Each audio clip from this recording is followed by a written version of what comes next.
strange thing happened to me this week, which I discussed with Daisy Cousins on Monday. I'd written a column after I'd seen critics praise a new HBO series on the Chernobyl accident, the world's worst nuclear accident back in 1986, when a terribly designed and run nuclear reactor in the Soviet Union blew up. Now, since then, green groups have wildly exaggerated the death toll. This was before global warming took over as the most fashionable green cause. For instance, our former Labor Environment Minister, Peter Garrett, he claimed that 30,000 people had died in the blast or from radiation afterwards. The Australian Conservation Foundation, it published a paper saying, no, 250,000 people died. But even that wasn't enough for anti-nuclear hysterics like Dr. Helen Caldicott. By now, over 1 million people have died because of Chernobyl. Over 1 million.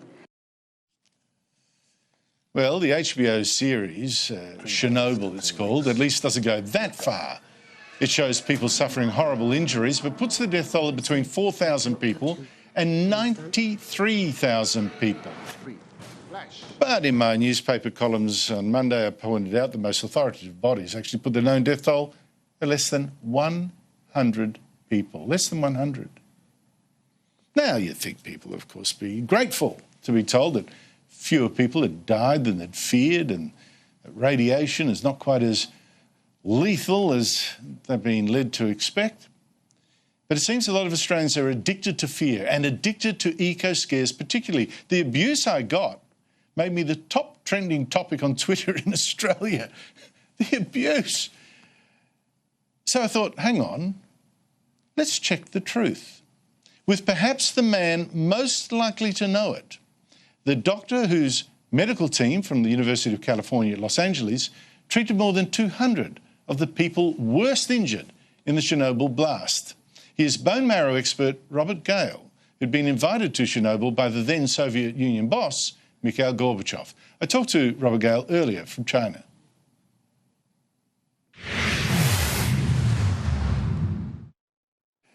Robert Gayle, thank you for joining me. You treated many of the people injured or made sick by the Chernobyl explosion in 1986.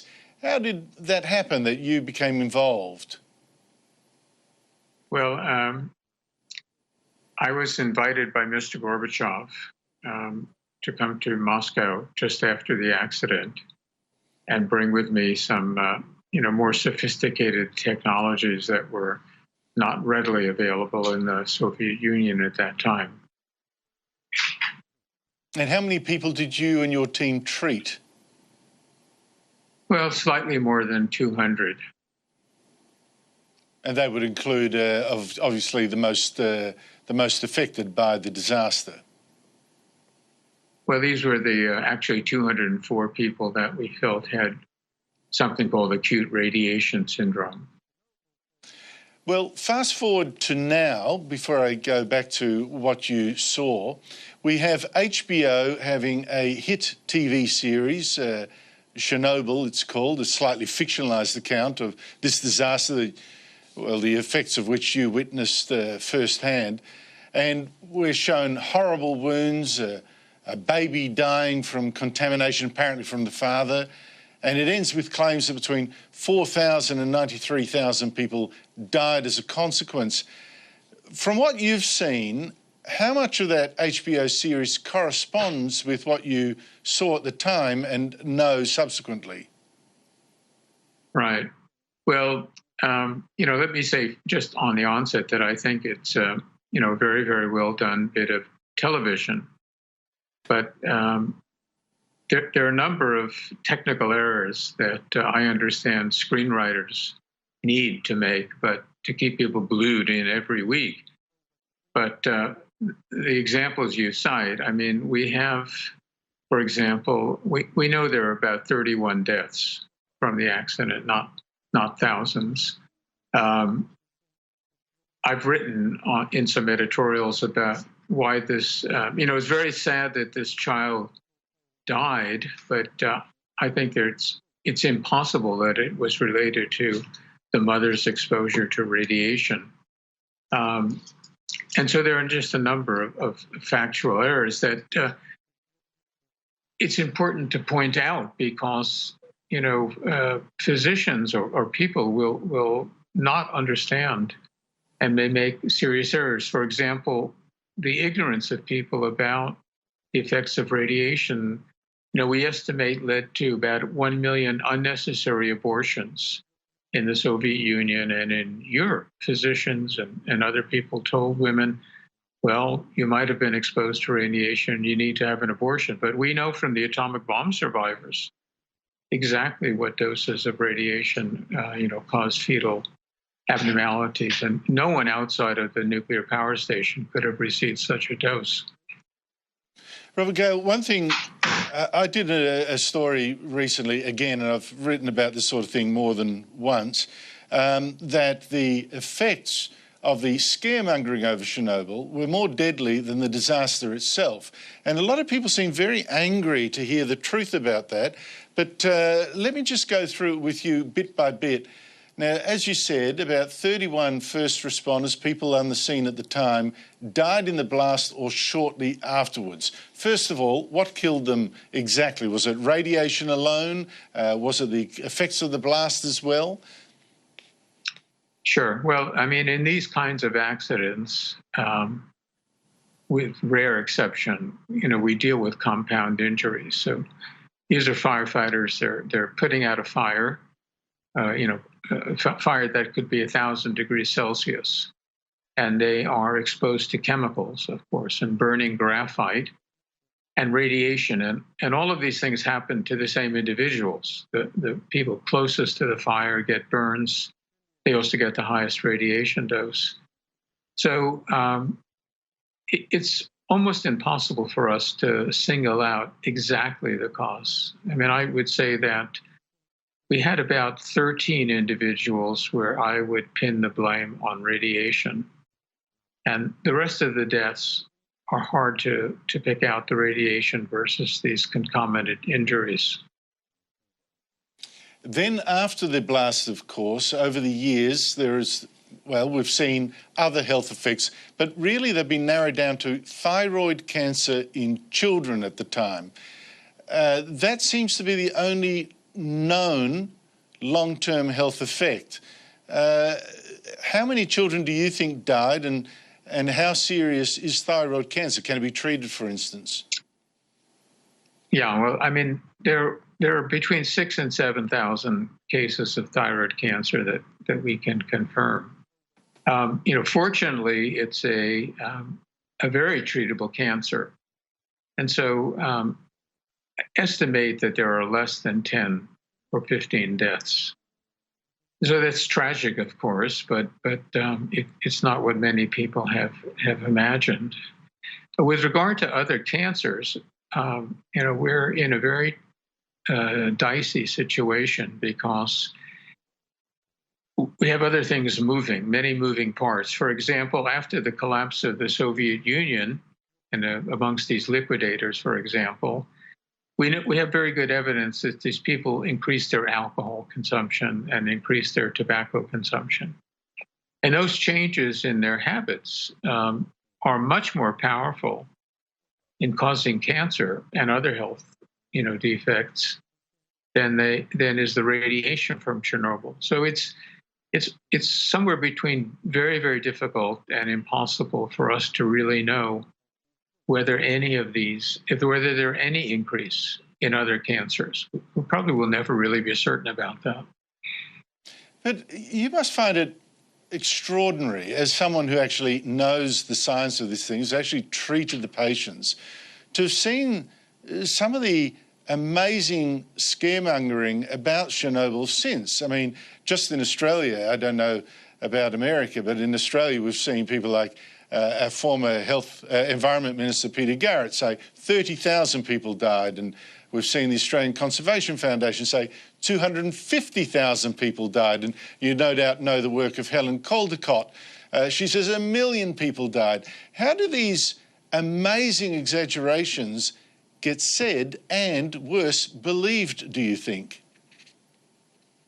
Well, people have a very extraordinary fear of radiation, and I think we've studied this. Why is that? Well, most risks to our lives, so you take a fire or a flood, falling off a cliff, they are something that a human can perceive. Radiation is something which they can't perceive. So, you and I could be being radiated with a lethal dose as we're speaking. And I think it's this fear of the unknown that allows people's imaginations to go wild. In fact, if you think about it, these kind of green parties and anti-nuclear people, well, they should be strongly nuclear. For example, if we calculate the danger to produce electricity for a terawatt of electricity, nuclear is about, 10 or 100 times safer.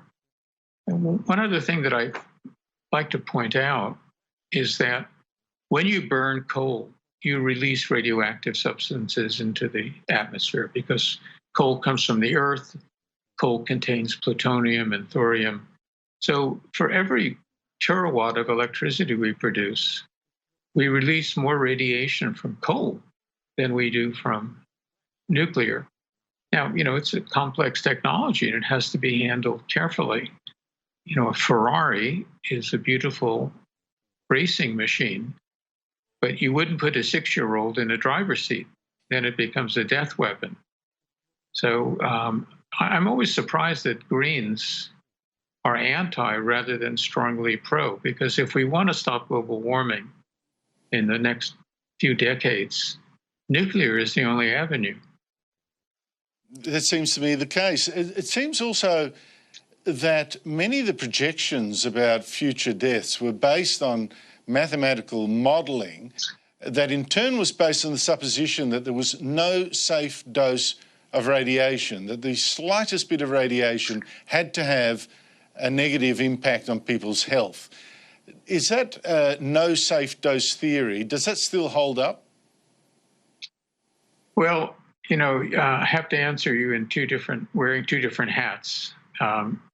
In one regard, as a person who's concerned with, the safety of the public, our safest assumption is that there is no safe dose, or that any dose of radiation can cause harm. So, for example, a physician should never order a radiological procedure unless there's a perceived benefit. But, looking at it another way, all of our assumptions are based on a very limited data set, mostly the atomic bomb survivors. So the atomic bomb survivors got very high doses of ionizing radiations in an instant. And now we're trying to apply that model to a group of people, hundreds of thousands of people, who are exposed to radiation over years. So, we have to make a lot of worst case assumptions about what might happen. But I would just point out that there are people in Australia who get 10 times higher dose from natural radiation than people who live in Melbourne or Sydney. These are people who live, in areas where there's a lot of radiation in the soil. And we don't really see a difference in cancer rates based on where people live, even though these people get 10 times more.